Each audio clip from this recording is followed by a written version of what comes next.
And this is what we're gonna be talking about today. We're gonna come up with a strings pad and we are gonna approach it 1, 2, 3, 4, 5 different ways. Okay, it's gonna be very short, a few chords, and we're gonna synchrostrate it different ways. First of all, we're gonna sketch the few chords.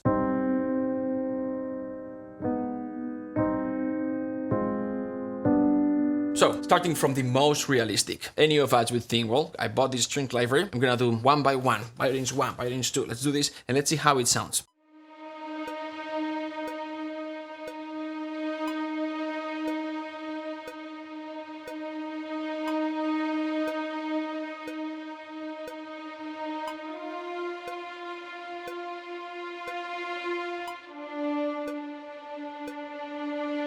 Violins 2.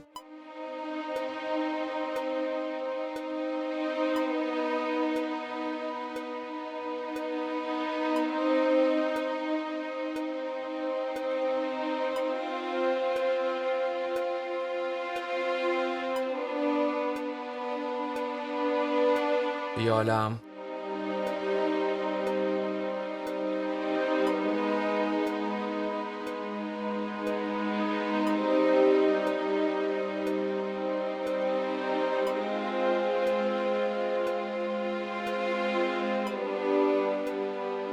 Cellos and double basses legato.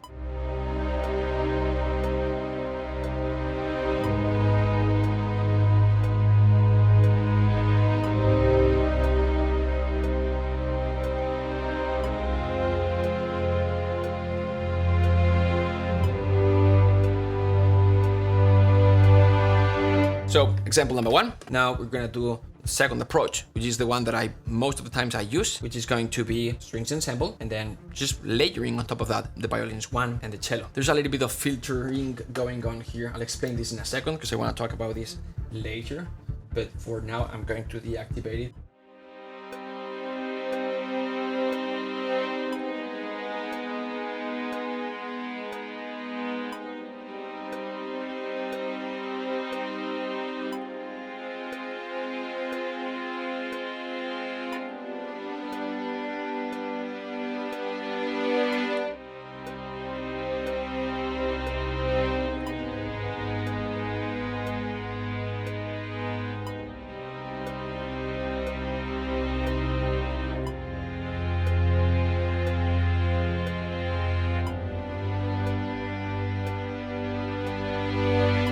You have the lower strings recorded in the same MIDI region. I'm just showing this to you so you see that I usually separate when I use an ensemble strings. It's the same patch, but I usually separate the high strings and the lowest strings so I can then route them differently. So when I'm mixing later on and I export the stems, I have a little bit more flexibility. But it is strings ensemble, and now we're gonna layer the violins 1 and the cellos on top of this.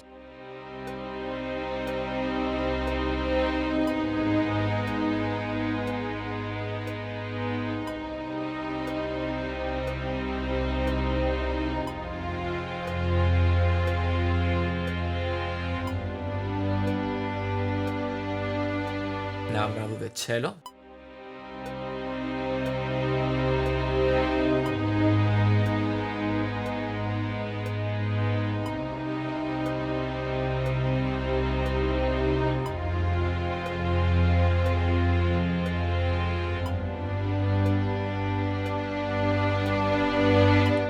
So in comparison,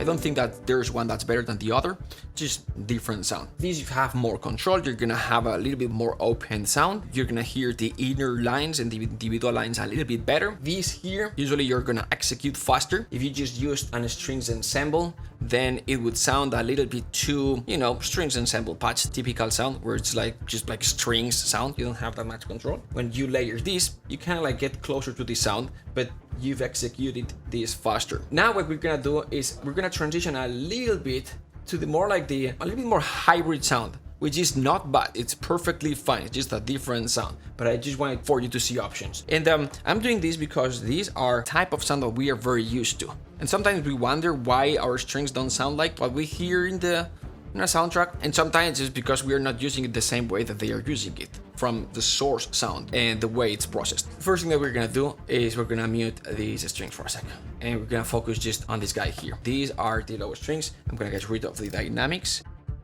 I'm gonna merge them as one thing. Now, this is strings ensemble. This is the filter. I'm gonna activate it like this, and you'll see the difference in sound. Essentially, what I'm doing here, I'm filtering it a little bit. This is the Pultec. That's very popular. I'm sure you recognize it. It's an emulation of an analog outboard EQ. This guy here is kind of like a very soft low pass filter. It gets rid of some high frequencies, and this adds a little bit of low end. So basically just getting rid of a little bit of that high frequencies treble area, and then down here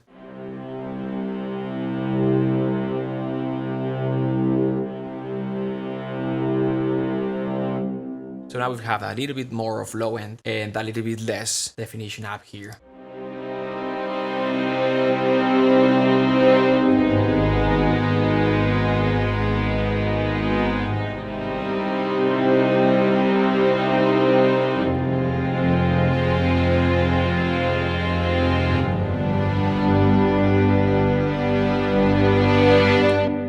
Let's give it a try, and let's do this one more time with the filter now. Because sometimes when I have the filter applied, I'll record it differently.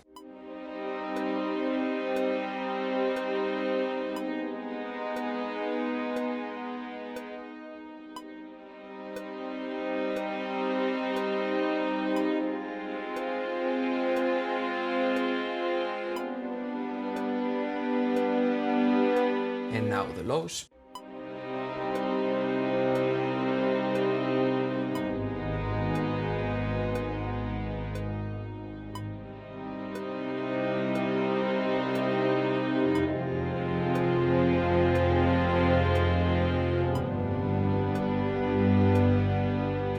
Layering.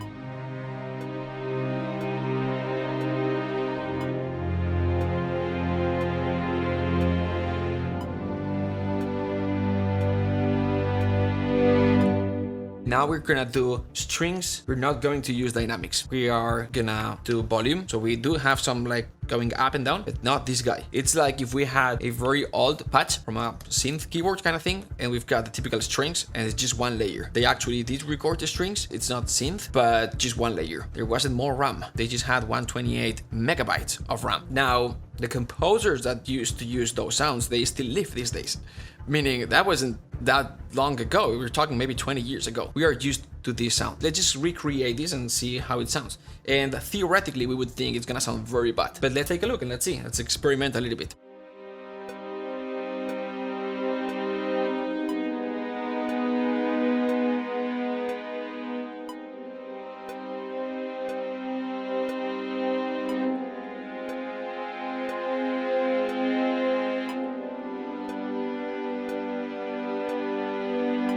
And maybe we can just move these guys here and it should work. So this is the violins 1 and cellos that we recorded earlier, layering on top, but on top of a more synthetic sounding strings pad. Let's just compare real quick the difference between strings pad with filter, but using dynamics, with this one, which is a strings pad with filter, no dynamics.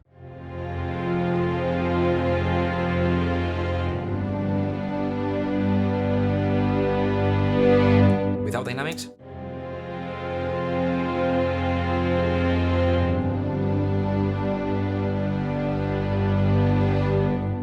Going back to the first one. Without dynamics. because we know what's going on behind everything that we've done. We could say, no, clearly one sounds better than the other. We would think about, like, theoretically, this should sound better, this should sound not as good. But if I wouldn't tell you which one it is, all of them sound decent, all of them sound convincing, all of them sound good enough or even great. It's just a string spot at the end of the day. It's not about how we do it, it's what type of sound do we need, and so then going for it. Now, we're gonna go even a little bit more hybrid. We're gonna use Omnisphere. This actually, the only thing that this does is applies a little bit of filtering.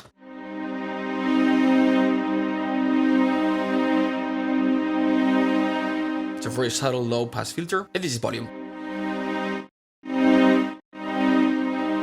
And finally, these strings have a very long decay, slow decay, which makes it super easy to use, because when you're connecting one chord to the other,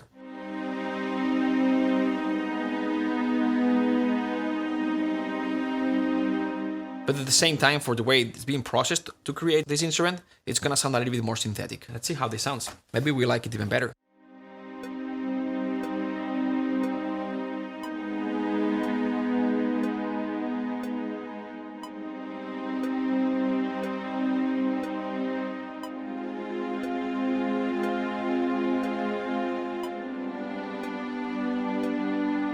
Low notes.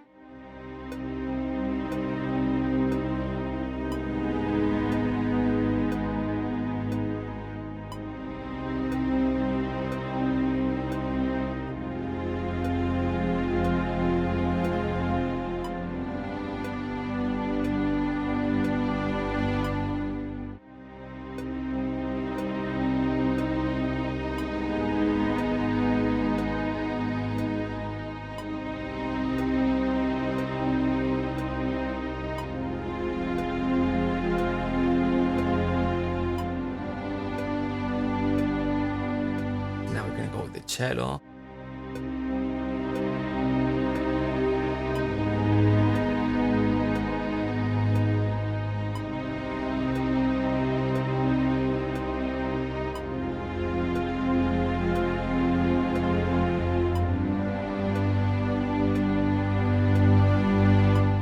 Let's compare one more time these last two chords. This is gonna be violins 1 to viola, separate patches.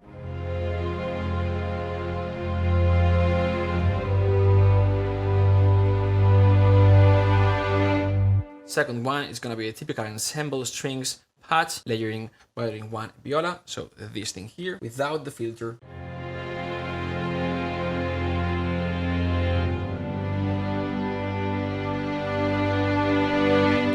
The next example is going to be with the filter, same thing. Notice that in this case I've used, instead of using this violins 1 patch, I use this one, which is one that already sounds a little bit less bright.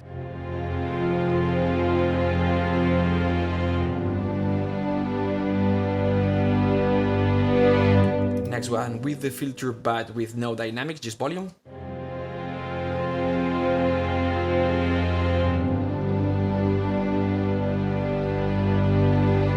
And finally, the last one, just Omnisphere, or kind of like the typical, not very expensive, synth sounding strings patch.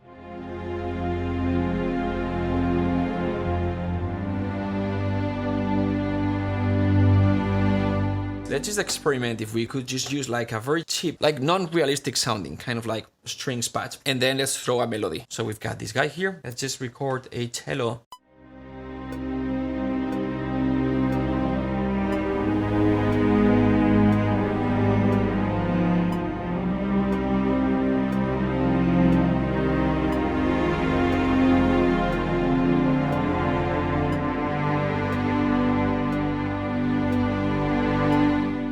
I just find this fascinating. Sometimes we're trying to get the best, you just get caught up with the theory of the way we should do things. To me, it's eye-opener when I see like a composer that I respect, a friend or a hero of mine, a chance maybe to go to the studio and see them compose, and you see the way they use things, and it's like they got rid of all these, you know, the way you should do things, kind of things that stop you from just composing music. So hopefully you just saw a few different ways of doing things and the different results. Hopefully you at least have more options, or you're like, oh wow, this doesn't sound that bad, I don't need that much, right? Like imagine if you were starting, like beginner composer, you don't have that many libraries at the beginning, this last example is a good example of what you can do.